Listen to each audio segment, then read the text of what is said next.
আসসালামু আলাইকুম, কেমন আছেন সবাই? আশা করি সবাই ভালো আছেন। আজকে আমি কেক বানাবো। ভাবলাম বাড়িতে বসে বসে কি আর করব, আজকে অল্প কেক ট্রাই করব। আমি কিভাবে বানাবো আপনাদের সাথে শেয়ার করছি। আমার সবসময় নতুন কিছু একটা করতে খুব ভালো লাগে।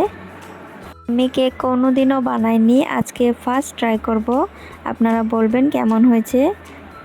আপনারা কে কে আমার মতন কেক খেতে পছন্দ করেন অবশ্যই বলবেন। এখানে আমি 2টো ডিম ব্যবহার করেছি, সেই জন্য আমি ভ্যানিলা এসেন্স দিয়েছি।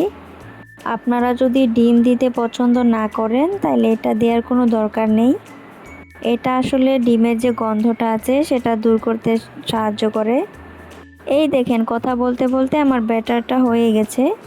এখানে আমি পিস্তা আর চকোস দিয়ে ডেকোরেট করছি। ব্যাটারটা তো হয়ে গেছে, আপনারা কে কেমন খেতে পছন্দ করেন তেমন করে সাজাতে পারেন।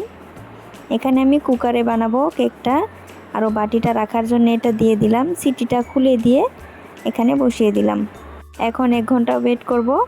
আর আপনারা ভাবছেন এখানে আমি প্যান কিসের জন্য বসিয়েছি। আমি ব্যাটার অল্প বেশি করে বানিয়ে ফেলেছি, সেই জন্য ভাবলাম এটুকু দিয়ে আমি প্যানকেক বানাই। আর 1 ঘন্টা পর আমার কেক হয়ে গেল। এটা অনেক সফট, আরও খেতে খুব মজা হয়েছে আলহামদুলিল্লাহ। আপনারাও বাড়িতে ট্রাই করবেন।